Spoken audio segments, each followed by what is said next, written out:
नमस्कार। देश में अवैध घुसपैठ पर हो रही है बड़ी कार्रवाई और हर कोने में की जा रही है पहचान। घुसपैठियों को भेजा जा रहा है वापस और साथ ही खड़ा हो रहा है एक बड़ा सवाल कि आंतरिक सुरक्षा के लिए ये घुसपैठिए कैसे बन रहे हैं एक बड़ा खतरा। इसी पर हम करेंगे आज की चर्चा। मैं हूं रमा त्यागी, हमारे साथ जुड़ेंगे कुछ खास मेहमान और विभिन्न इलाकों से हमारे संवाददाता भी।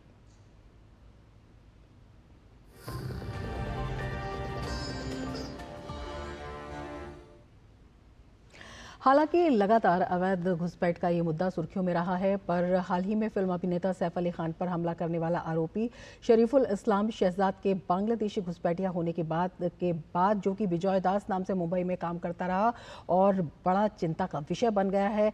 इसी के अलावा मुंबई में एक बांग्लादेशी महिला कुलसुम शेख को भी मुंबई पुलिस ने पकड़ा है। वो 2016 से मोहिनी के नाम से शहर में रह रही थी। ऐसे ही कई बांग्लादेशी घुसपैठिए हैं जो बेंगलुरु, दिल्ली, यूपी, महाराष्ट्र, पश्चिम बंगाल, असम, कर्नाटक और देश के कई राज्यों में पकड़े जा चुके हैं, आपराधिक वारदातों में पाए गए हैं।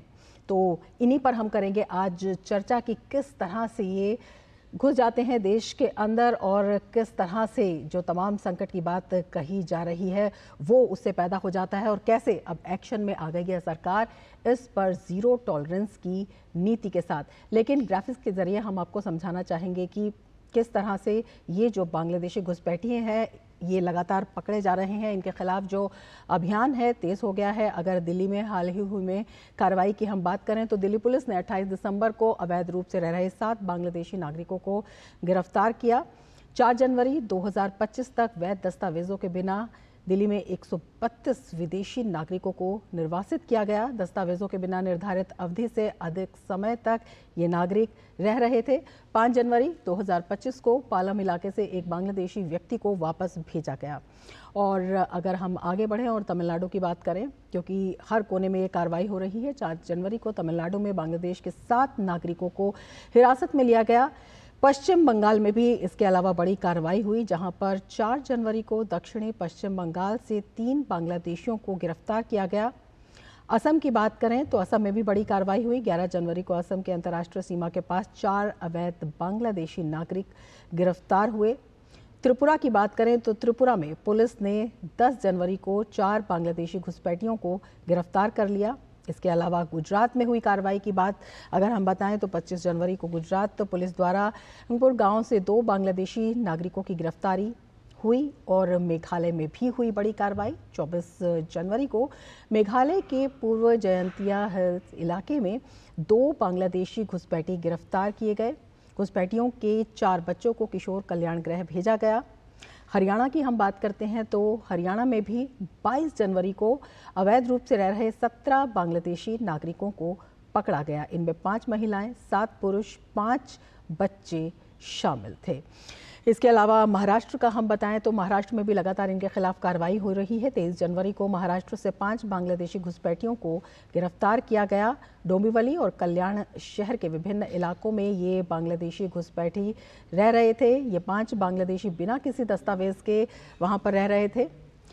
और 6 जनवरी की अगर हम बात करें तो दिल्ली पुलिस के मुताबिक मध्य दिल्ली में अवैध रूप से रह रहे कुल 14 बांग्लादेशी नागरिकों को वापस भेजा गया। 5 जनवरी 2025 को दक्षिण पश्चिमी दिल्ली के पालम इलाके में अवैध रूप से रह रहे एक बांग्लादेशी व्यक्ति की पहचान कर उसे वापस भेज दिया गया। छत्तीसगढ़ की बात करें तो छत्तीसगढ़ में भी बड़ी कार्रवाई हुई। छत्तीसगढ़ के बस्तर में 500, कवर्धा से 350 घुसपैठियों को बाहर भेजा गया। कोंडागांव जिले से 46 बांग्लादेशी अभी जेल में है, ये बताया गया है। और इसमें रेलवे सुरक्षा बल ने भी बड़ा खुलासा किया है। बल के मुताबिक 2021 से 2024 के बीच रेलवे ने 900 से अधिक बांग्लादेशियों और रोहिंग्याओं को हिरासत में लिया। 916 लोगों को हिरासत में लिया गया, जिसमें से 586 बांग्लादेशी नागरिक थे और 318 रोहिंग्या थे। जून और जुलाई के दौरान रेलवे बलों ने पूर्वोत्तर क्षेत्रों से 88 बांग्लादेशी और रोहिंग्याओं को गिरफ्तार किया। घुसपैठिए असम और त्रिपुरा के रास्ते भारत के अन्य हिस्सों में जाने के लिए अक्सर रेलवे नेटवर्क का उपयोग करते हैं। हिरासत में लिए गए घुसपैठियों को कानूनी कार्रवाई के लिए पुलिस और अन्य एजेंसियों को सौंपा गया।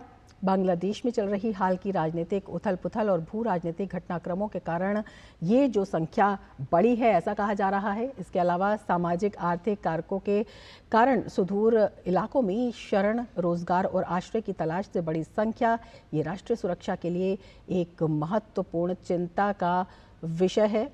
और अगर हम बात करें बंधुआ मजदूरी, घरेलू नौकरानी, वेश्यावृत्ति और मानव तस्करी सहित शोषण के लिए भी ये अत्यधिक संवेदनशील मसला इस दृष्टि से हो जाता है।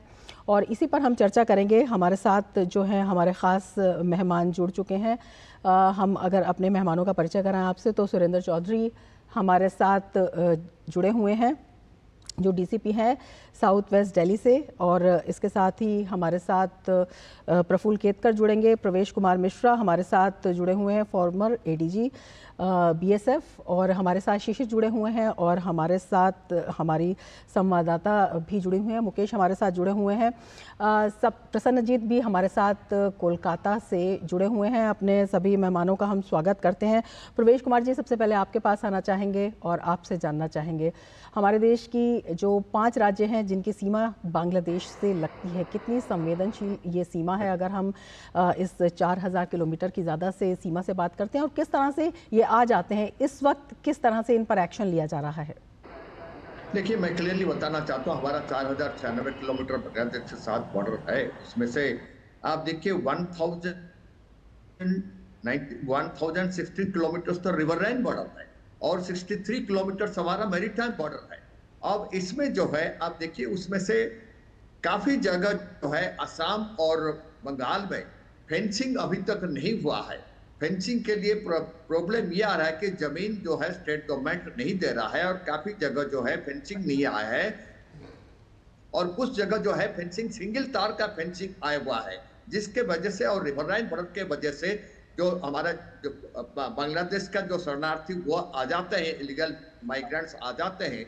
लेकिन अभी जो मैं बताता हूँ, जितना भी हमारा हो चुका है, जितना भी आ चुका है 1971 में देखिए, 75 में देखिए, हमारे पास तो मोरलेस 3 करोड़ से ज्यादा है बांग्लादेशी हमारे देश में। और मैं एक किताब लिखा था, उसका नाम है Bangladesh migrants a threat to India, क्योंकि ये जितने घुसपैठियां अभी आए हुए हैं, जो असम आप देखेंगे, जो डेमोग्राफिक चेंज हमारा बांग्लादेश का, हमारा वेस्ट बंगाल का जितना बॉर्डर है, आप कुछ बिहार जाइए, नदिया जाइए, मालदा जाइए, 24 परगना जाइए, वहां पर बॉर्डर में डेमोग्राफिक चेंज पूरा हो चुका है। और ये जो है, हम बताते हैं कि दिल्ली में हमने 50 या 10 बांग्लादेशी हमने पकड़ लिए हैं, और कलकत्ता में हमने 6 पकड़ लिए हैं। मैं क्लियरली बता रहा हूँ, हमारा दिल्ली में बहुत ज्यादा बांग्लादेशी हैं। ये जितने जो है हिंदू नाम लेकर के, जो बांग्लादेशी मुस्लिम्स हैं, वो हिंदू नाम लेकर के रह रहे हैं। और इस मैं तो बता रहा हूँ, आप कन्याकुमारी जा रहे हैं और वहां जा रहे हैं, मैं श्रीनगर का बात कर रहा हूँ। श्रीनगर में आप जो कामारबारी के आगे एक बांग्लादेशी विलेज है, ये क्लियरली मैं बताऊं, मैंने खुद ही देखा हुआ है, श्रीनगर में भी उनका गांव है। लेकिन ये जो पेनिट्रेशन होता है, हमारा बॉर्डर पोरस है, लेकिन डेफिनेटली अभी जो हुआ, मैं क्लियरली बताऊं, बांग्लादेश का सिचुएशन जो है कि मिनी पाकिस्तान हो चुका है अभी जो है। बिल्कुल इसी पर हमारे देश के कोने कोने से हमारे संवाददाता और विशिष्ट मेहमान भी जुड़े हुए हैं। हमारे साथ सुरेंद्र चौधरी जुड़े हुए हैं, डीसीपी साउथ वेस्ट दिल्ली हैं। सुरेंद्र जी, बहुत स्वागत है आपका। और दिल्ली पुलिस ने एक बड़ी कार्रवाई भी की है। सबसे पहले आपसे यही जानना चाहेंगे, किस तरह से वेरिफिकेशन किया और कितना चैलेंजिंग ये था? मैडम, हमने हमारे ऑनरेबल एलजी साहब के डायरेक्शन से और कमिश्नर ऑफ पुलिस के डायरेक्शन से हमने हमारे डिस्ट्रिक्ट में कई जगहों को हमने चिन्हित किया जहां पे इस तरह के लोग हो सकते थे। तो महिपालपुर एरिया, रंगपुरी एरिया, इस तरह से कई जगहों पे फिर हमने उनका वेरिफिकेशन शुरू किया। तो लगभग 4-5 हज़ार लोगों का जब वेरीफाई किया तो हमें 500 के आसपास सस्पेक्ट लगे, जिनमें हमें लगा कि उनके कागज़ पूरे नहीं है, डॉक्यूमेंट्स नहीं बने हुए। तो हमने फिर आसाम और बंगाल में कई जगह पे हमारी टीम्स भेज करके वेरीफाई किया। और जब हमें ये उनमें पता चला कि ये इनके जो जितने भी डॉक्यूमेंट्स बने हैं, इनका कोई आधार नहीं है या वहाँ से उन्होंने नकली बनाए हुए हैं, तो हमने ऐसे करके 31 लोगों को अभी तक वापस डिपोर्ट किया है। बिल्कुल। और जो लोग पकड़े गए उनसे क्या पता लगा, किस तरह से एक पूरा सिंडिकेट इसमें काम करता है? और उससे आगे की कार्रवाई के लिए किस तरह से मदद मिली, और जो डिपोर्ट किए गए उनकी भी किस तरह से ये गारंटी हुई कि वो वापस भेज दिए गए हैं? डिपोर्टेशन का एक प्रोसेस होता है, वो एफआरआरओ के थ्रू होता है। तो जब यहाँ से कंप्लीट होने के बाद में वो जाते ही है। और इसमें जब वो वहाँ से आते हैं तो इनका बंगाल में उन्होंने ज़्यादातर ने जो बॉर्डर के पास में वहाँ से कोई न कोई ऐसा आधार कार्ड या कुछ बनवाया होता है। उसके बाद में वो यहाँ पे आए, और उनमें से हमें कई लोग ऐसे भी मिले हैं जिनके पास किसी प्रकार के कोई भी दस्तावेज नहीं थे। तो वो पोरस बॉर्डर के थ्रू आए, फिर यहाँ कई साल भारत के अलग जगहों पे रहे। कोई मुंबई में रहा, कोई दिल्ली में रहा, आसपास रहे। फिर उन्होंने जनरली छोटे मोटे काम किए यहाँ पे। तो इस तरह के लोग भी हमें मिले, दोनों तरह के लोग मिले हैं। सुरेंद्र जी, दस्तावेज नहीं थे, लेकिन जो फर्जी दस्तावेज थे वो किस तरह से बनाए गए, ये रैकेट्स भी, इसका भी भंडाफोड़ हुआ? हमारी इसमें अभी जो हमने 500 लोगों को पाया है उसमें इस तरह का नहीं निकला, लेकिन साउथ डिस्ट्रिक्ट में जो दिल्ली का एक जिला है वहाँ पे इस तरह के मिले, और उस पर उन्होंने कार्रवाई भी करी। बिल्कुल, आप बने रहिए हमारे साथ। शिशिर भी हमारे साथ जुड़े हुए हैं मुंबई से। शिशिर, वहां से भी कई लोगों को वापस भेजा गया है और लगातार वहां पर कार्रवाई की बात कही जा रही है, क्या कुछ जानकारी वहां से? बिल्कुल, देखिए लगातार रमा अगर बात करें तो कार्रवाई जो है मुंबई में, और सिर्फ मुंबई में नहीं बल्कि महाराष्ट्र के अलग अलग पॉकेट्स में की जा रही है। क्योंकि महाराष्ट्र में ऐसे कुछ पॉकेट्स है जहां पर जो है बांग्लादेशी, जो इलीगल बांग्लादेशी सिटीजन है, उनकी संख्या ज्यादा है। जैसे ही क्राइम इंटेलिजेंस यूनिट को इसकी खबर मिलती है, वहां पे रेड डाली जाती है और बांग्लादेशियों को पकड़ा जाता है। एक उदाहरण रमा आपको देना चाहूंगा मैं। 4-5 दिन पहले की बात है, मुंबई के क्राइम इंटेलिजेंस यूनिट को जो है इसके बारे में जानकारी प्राप्त हुई। उसके बाद उन्होंने उस जगह पर छापा डाला, और छापा मारने के बाद हालांकि कुछ जो बांग्लादेशी थे जो इलीगली यहाँ पर रह रहे थे उनको हिरासत में लिया। लेकिन इसमें अगर देखा जाए तो हैरानियत की बात यह है कि इनके पास डॉक्यूमेंट्स थे, लेकिन दूसरी बात, जो सरकार द्वारा योजनाएं चलाई जा रही है उन योजनाओं का लाभ भी है, उनमें से कुछ लाभार्थियों को मिला है। और पुलिस को हालांकि बात जब पता चली तो पुलिस ने जो सिटीजन्स है उनको जो हिरासत में लिया है। हालांकि इसके बाद जो बांग्लादेशी थे, उनके जो वकील थे, उन्होंने बात कही कि ये जो बांग्लादेशी उनको जो है सरकार की योजना का लाभ मिला है। इसका मतलब यह कहीं ना कि डॉक्यूमेंटेशन उनके पास पूरी तरह से है। मुंबई की बात करें तो मुंबई का मानकुर्द का इलाका, थाने का हम इलाका बात करें, भिवंडी, मालेगांव, इन जैसे इलाकों पर हालांकि जो है पुलिस की ज्यादा नजर है। दूसरी महत्वपूर्ण बात रमा पिछले 1 महीने से लगातार सामने आ रही है और इस पर जो है महाराष्ट्र सरकार नजर बनाए हुए है, वो है कि जिस प्रकार से इनको डॉक्यूमेंट्स मिलता है। क्योंकि कुछ जगह ऐसी है जहां पर फेक डॉक्यूमेंट्स, जो बर्थ सर्टिफिकेट है वो 1 साल बाद या 2 साल बाद जो है कलेक्टर ऑफिस से लिया जाता है। तो हालांकि पुलिस और साथ ही साथ सरकार, राज्य सरकार ने इसके लिए एक एसआईटी गठित की है। उस एसआईटी के माध्यम से ये जांच की जाएगी कि जो लंबित मामले हैं, जो हालांकि 1 या 2 साल बाद जो बर्थ सर्टिफिकेट लेने आए हैं, वो मामले पर जांच की जाए कि आखिर इतने डिले क्यों हुए। और साथ ही साथ उस एसआईटी के जरिए सरकार ने यह भी इस वक्त जो है रोक लगाई है, जो पुराने इस प्रकार से बर्थ सर्टिफिकेट लेना चाहते हैं उनकी भी तफ्तीश की जाए। क्योंकि इन कई सारे केसेस में ये पाया गया है कि जो बांग्लादेशी है, ये बर्थ सर्टिफिकेट हो या बाकी अन्य डॉक्यूमेंट्स है, वो बाद में जो है रिसीव करने आते हैं, और ऐसे में जो कहीं ना कहीं लोकल जो उनको सपोर्ट मिलता है। तो अब कहीं ना कहीं महाराष्ट्र की पुलिस जो है और साथ ही साथ बाकी अन्य जगह पर भी पुलिस ये जो लोकल इनके जो एड्स है उन पर भी इस वक्त जो है काफी कड़ी नजर रख रही है। और किस प्रकार से नजर रखी जा रही है। शिशिर, आएंगे आपके पास। प्रसन्नजीत हमारे साथ कोलकाता से जुड़े हुए हैं। प्रसन्नजीत, आपके पास आना चाहेंगे। पश्चिम बंगाल में बड़ी चिंता का विषय और काफी समय पहले से ये विषय उठाया जा रहा है, क्या वजह है इस पर लगाम नहीं लगा पाए और इस वक्त क्या स्थिति वहां पर है? नहीं, देखिए, मैं 2 बात कहना चाहूंगा। एक तो है कि लगाम लगाने की कोई कोशिश किसी की तरफ से पिछले 1977 से किया नहीं गया। वजह क्या पहले रही? वाम मोर्चे की सरकार और बाद में तृणमूल कांग्रेस की सरकार, कभी भी इस ऊपर ये इन्फिल्ट्रेशन के ऊपर रोक लगाने की कोशिश नहीं किया गया, पहली बात।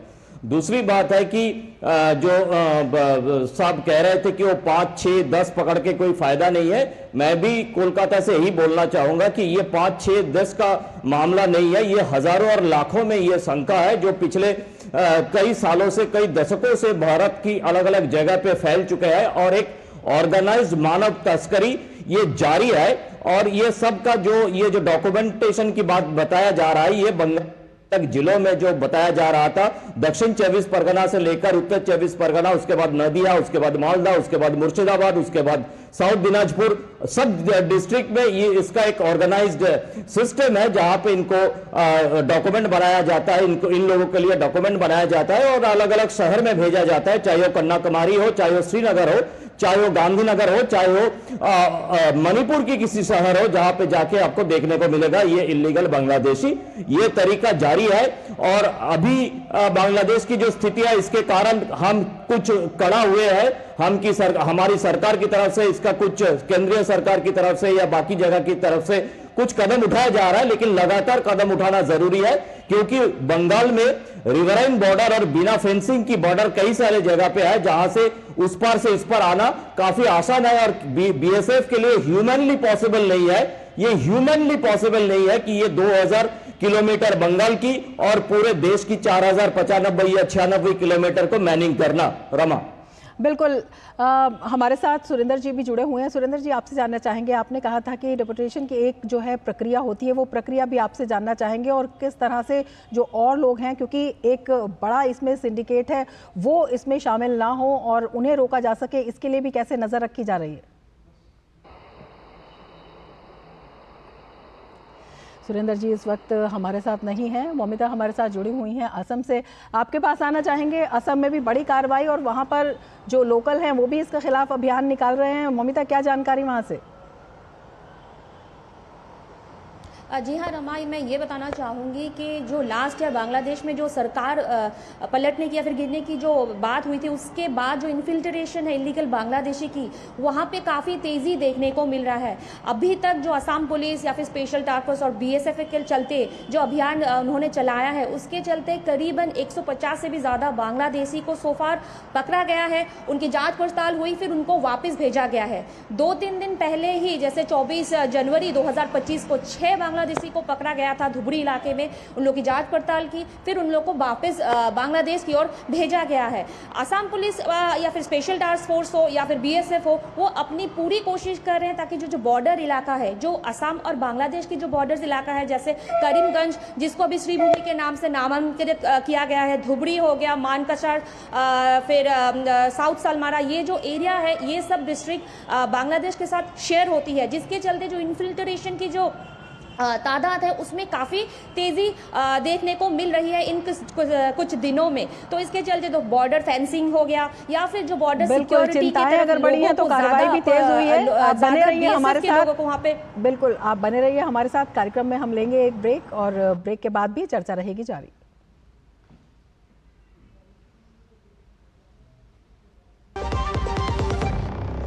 जब धरती चीर कर निकलता है लोहे का पत्थर और मिलता है मोंगिया के जोश से, फिर तपता है, पिघलता है और बनता है फौलाद। अब होता है सरिया सारी खूबियों के साथ। मोंगिया स्टील, मजबूत देश का मजबूत सरिया। ब्रेक के बाद फिर से आपका स्वागत है और हम चर्चा कर रहे हैं बेहद ख़ास। हमारे ख़ास मेहमान भी जुड़े हुए हैं और हमारे साथ हमारे तमाम संवाददाता भी इस वक्त जुड़े हुए हैं। मुकेश, एक छोटा सा सवाल आपसे लेना चाहेंगे। जिस तरह से हम वो प्रक्रिया पूछ रहे थे, किस तरह की प्रक्रिया होती है, किस तरह से और भी कड़ी नज़र जो है इस वक्त रखी जा रही है? बिल्कुल रमा, एक डिपोर्टेशन की पूरी प्रक्रिया होती है। पहले ये लोग जो है फेक वेरिफिकेशन के माध्यम से उनको पहचानते हैं, उनकी पहचान कराते हैं। जैसा डीसीपी सुरेंद्र ने बताया कि इनके जो स्टेट्स होते हैं, जहां ये बोलते हैं गुवाहाटी, आसाम, जिस भी बॉर्डर से ये लोग यहाँ पर आते हैं हिंदुस्तान के अलग अलग कोने में, वहां टीम भेजी जाती है। फिर इनके लिंक निकाले जाते हैं, इनके व्हाट्सएप कॉल, इनके मैसेजेस से ऐसा पता लगा कि इन लोगों से कनेक्शन बांग्लादेश में है। उसके बाद वहां पर उन लोगों से कॉन्टेक्ट किया गया, तो वो उन्होंने बताया कि ये उनके पहचान वाले हैं। ऐसे स्टैब्लिश करा दिल्ली पुलिस ने धीरे धीरे करके, और कई हजारों दस्तावेज अलग अलग जिले में जो है वो खंगाले गए। उसके बाद उनको शॉर्टलिस्ट किया गया। उसके बाद जो मेन एक्यूज थे उनको पकड़ा गया और उनको डिपोर्ट किया गया। एफआरओ जो फॉरेन की यूनिट है जो दिल्ली पुलिस के लिए काम करती है, उनको ये इत्तला करते हैं कि ये फला फला व्यक्ति हैं, इनकी जानकारी आप उपलब्ध कराएं। अगर उनके पास कोई जानकारी नहीं होती है तो ये उनको उनके हवाले कर देते हैं। उसके बाद एक कैंप में इनको रखा जाता है और अलग अलग इलाकों से इनको वहां से बॉर्डर के रास्ते बाहर भेजा जाता है। और वहां पर भी ये सुनिश्चित किया जाता है, क्योंकि आसानी से कोई मानेगा नहीं कि ये मेरा व्यक्ति है या मेरा सिटीजन है, क्योंकि घुसपैठियों को लेकर के एक अलग ही मुहिम रहती है उसमें। बिल्कुल, इसी पर प्रवेश जी हमारे साथ जुड़े हुए हैं। प्रवेश जी, आपके पास आना चाहेंगे और आपसे जानना चाहेंगे, जिस तरह से हमारे संवाददाता बता रहे हैं कि एक बेहद जो है कड़ी प्रक्रिया होती है और इसमें भी कई तरह के जो टेस्ट है वो किए जाते हैं, किस तरह से ये एक, अगर हम इंटरनल सिक्योरिटी देखते हैं, उसके लिए एक बड़ा ख़तरा जो है उसके रूप में सामने आता है, अगर आपराधिक गतिविधियों की बात करते हैं या फिर इनके हैंडलर्स की बात करते हैं या फिर इनके ज़रिए और भी लोगों के अंदर आने की बात करते हैं। हम मेरे को पूछ रहे हैं? प्रवेश जी, आपसे पूछा। मेरे को ना जी, मैं क्लियरली बताना चाहता हूं कि हैंडलर्स हमारे साइड में बहुत ज्यादा है। अभी जैसे जो असम से बोल रहे थे, मैं उन्हें सुन रहा था। इसके साथ मैं एक और चीज असम का ही बता रहा हूं, जहां पर सबसे ज्यादा पेनिट्रेशन होता है बांग्लादेशियों का, वो होता है असम का धुबरी में जो चर आइलैंड है। ये चर आइलैंड जो टेम्पररी चर आइलैंड्स हैं और जो परमानेंट चर आइलैंड्स हैं, permanent char islands are divided into India and Bangladesh. Char island Dhubri का रिवर के अंदर, कुछ टेम्पररी चर आइलैंड्स जो है विंटर में और समर में धुबरी रिवर में, ब्रह्मपुत्र रिवर से उभर करके ऊपर आ जाते हैं, उसमें बांग्लादेशी आ जाते हैं और उनको जो है आइडेंटिटी कार्ड, रेशन कार्ड और वोटर्स कार्ड भी दे दिया जाता है। और ये जो हैंडलर्स होते हैं, मैक्सिमम हैंडलर्स आपको मालदा में मिलेंगे, मुर्शिदाबाद में मिलेंगे, नदिया में मिलेंगे, करीमगंज में मिलेंगे। इनके ऊपर नजर रखना चाहिए। और एक और चीज मैं बताना चाहता हूं, हमारा जो प्रक्रिया है, हम ये देखते हैं कि ठीक है, डिटेक्शन कर दिया, हम वेरिफिकेशन कर दिया और इनको जो है फॉरेनर्स एक्ट 1946 में उनको चार्जशीट में दाखिल कर दीजिए, उनको ऑर्डर हो गया कि आप उनको हैंड ओवर कर दीजिए। यहीं पर जो टेक्निकल बात मैं बताना चाहता हूं, जो करना चाहिए, जो हम नहीं कर सकते हैं, जब कोर्ट से ऑर्डर होता है कि आप इनको बांग्लादेश भेज दो, या कोई डिस्ट्रिक्ट पुलिस बोलता है हमने उनको बॉर्डर भेज दिया है, ऐसा बोलना नहीं चाहिए। कैसे भेजे हैं? बांग्लादेश राइफल या now border guard of Bangladesh एक भी इंडिया से कोई भी बांग्लादेशी को एक्सेप्ट नहीं करता है। मैं क्लियर बात बोलता हूं, वो बोलते हैं ये हमारा आदमी नहीं है, हमने चेक कर लिया, हम इसको एक्सेप्ट नहीं करेंगे। तो अगर वो एक्सेप्ट नहीं बिल्कुल कर सकते, काफी तो चैलेंजिंग प्रोसेस ये होता है। प्रसन्नजीत, आपके पास आना चाहेंगे, आपसे जानना चाहेंगे, आपने बताया कि बहुत लंबे समय से वहाँ पर राजनीतिक इच्छा शक्ति ही नहीं थी कि इस समस्या का समाधान किया जाए। इस वक्त किस तरह से देखते हैं इसके जो सामाजिक इस पर असर पड़ा, इसका जो सांस्कृतिक असर पड़ा, या इसका अगर हम डेमोग्राफिक इसका अगर पूरा मूल्यांकन करते हैं इसके असर का, तो यही वजह है कि आज जो लोकल नागरिक है, जो स्थानीय नागरिक हैं, वो अब इसके खिलाफ खड़े हो उठे हैं और ये कार्रवाई जो है तेज हो रही है। बिल्कुल रमा, आप सही कहा है, क्योंकि अगर 2011 के बाद हमारे यहाँ पे सेंसस नहीं हो पाया, जब भी सेंसस हम कर पाएंगे तब पता चलेगा कि दक्षिण 24 परगना से, बंगाल की बात मैं बता रहा हूं, दक्षिण 24 परगना से साउथ दिनाजपुर तक, दक्षिण से उत्तर तक जितने सारे सीमावर्ती जिला है, सब जगह पे, इसमें दक्षिण दिनाजपुर, मालदा और मुर्शिदाबाद में जो डेमोग्राफिक चेंज है पहले से ही साबित हो चुके हैं। लेकिन अब जो नदिया और नॉर्थ 24 परगना और साउथ 24 परगना, इसका जो डेमोग्राफिक चेंज है, माइनॉरिटी यहां पे मेजॉरिटी बन गए हैं, ये पता चलेगा तुरंत अगर आगे जाके किसी दिन हम सेंसस कर पाए तो उस दिन। तो ये जो डेमोग्राफिक चेंज है, ये कोई वैसे नहीं हो गया है, ये सोचा, जैसे मैं कह रहा था, ये मानव तस्करी का एक इंटरनेशनल सिंडिकेट और रैकेट है, जिसमें हमारी देश की कुछ अफसोस है मुझे कहने के लिए, क्योंकि हमारी देश की कुछ पॉलिटिकल पार्टी इसमें शामिल है, और ये हमको पता चलेगा आगे आने वाले किसी भी सेंसस में।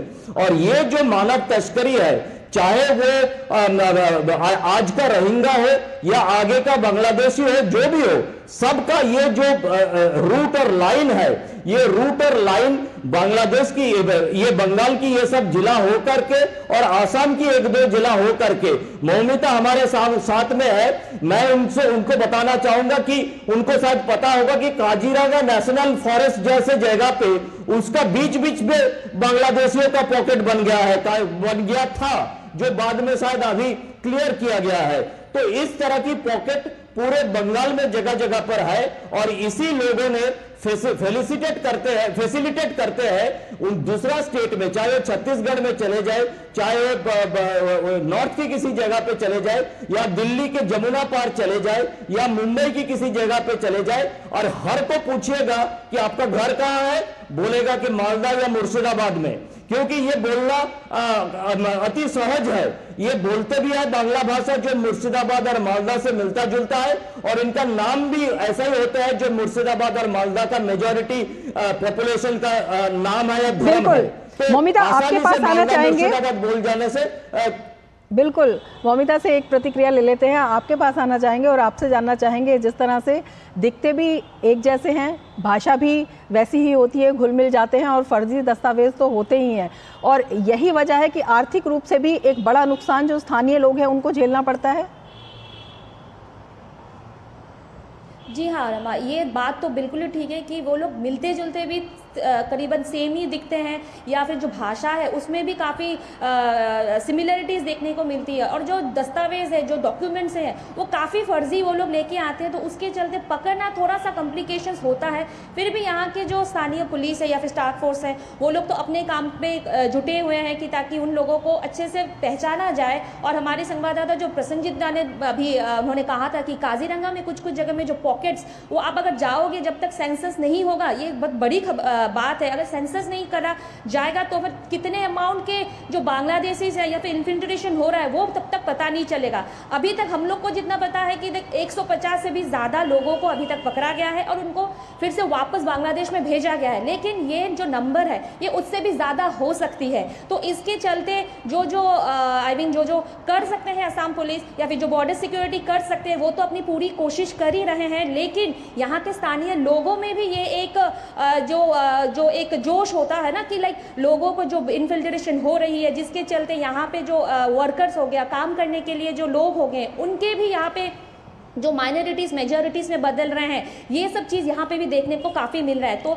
आगे चलते यही पता चलेगा कि जो असम पुलिस है या फिर बॉर्डर सिक्योरिटी की फोर्स है वो क्या करे, जो गवर्नमेंट है वो किस तरीके से लगातार जो कदम है, तादाद है, इन लोगों की पूरी सफाई कर सके। बिल्कुल, जीरो टॉलरेंस का नारा हेमंत बिस्व शर्मा ने भी दिया। शिशिर, आपके पास आना चाहेंगे और आपसे जानना चाहेंगे, जिस तरह से मुंबई में हालिया मामले आए हैं, नाम बदल के ये लोग रहे हैं या अलग अलग तरीके के इन्होंने काम किए हैं, अब ये कहा जा रहा है कि बहुत सावधानी की ज़रूरत है, ये आपके ड्राइवर भी हो सकते हैं, ये माली भी हो सकते हैं, ये काम करने वाले भी हो सकते हैं, सुरक्षा को एक बड़ा ख़तरा, और जिस तरह से ये फर्जी दस्तावेज़ बनाते हैं उसमें भी तमाम तरह का एक रैकेट निकल कर आया है कि जो इनका एक फीस स्ट्रक्चर होता है उस पर भी किसी तरह से नजर रखी जा रही है। बिल्कुल, देखिए, एक बार बांग्लादेशी जो है अलग अलग हिस्से में देश के कोने में आते हैं तो उसका अगर रिपरकशन देखेंगे, अगर उसका परिणाम देखेंगे तो अलग अलग परिणाम अब दिख पाएंगे, जिसमें महाराष्ट्र की खासतौर पर बात करना चाहूंगा मैं। महाराष्ट्र में पिछले चुनाव में अगर देखा जाए, चूंकि ये आरोप जो है पॉलिटिकल पार्टी के जरिए लगाए गए, जो पॉलिटिकल लीडर्स है उनके द्वारा लगाए गए हैं कि जिस प्रकार से वोटिंग पैटर्न बदला है महाराष्ट्र में, फिर चाहे वो लोकसभा का चुनाव हो या फिर हम बात करें विधानसभा का चुनाव, ये उसमें सबसे उभर कर सामने आई है। जो कुछ पॉकेट्स हम पहले कहते थे कि माइनॉरिटी बेल्ट जो पॉकेट्स है उनके जो परसेंटेज वोटिंग थी वो अब अगर देखा जाए तो बदली हुई है, और ये आधार पर कहा जा रहा है, जो पॉलिटिकल पार्टीज है उनके पास जो दस्तावेज है उनके द्वारा ये कहा जा रहा है। मतलब एक कहीं ना कहीं सर हम देख पा रहे हैं कि किस प्रकार से डेमोग्राफी हो रहा है। दूसरा असर जिस प्रकार से संसाधन है, महाराष्ट्र की बात करें तो जैसे मैंने एक उदाहरण दिया कि महाराष्ट्र में जो इन्फिल्ट्रेट हो रहे हैं उनके पास दस्तावेज है, लेकिन साथ ही साथ जो संसाधन राज्य के है वो संसाधन का लाभ भी उनको मिल रहा है। फिर चाहे हम वेलफेयर स्कीम्स की बात करें, फिर चाहे हम रेशन की बात करें, रेशन तमाम तरह की चिंताएं हैं, पर भी जो है बिल्कुल जो आंतरिक सुरक्षा है उसको तो खतरा है ही, इसके राजनीतिक, सांस्कृतिक और सामाजिक प्रभाव भी है, और इसी की वजह से देश के कोने कोने में जो है इस पर लगाम लगाने की पूरी कोशिश हो रही है। बहुत शुक्रिया शिशिर आपका, प्रवेश जी आपका, मौमिता आपका, और प्रसन्नजीत आपका, और मुकेश आपका भी बहुत शुक्रिया तमाम जानकारी के लिए। इसके साथ ही चर्चा में फिलहाल इतना ही, दीजिए इजाज़त, नमस्कार।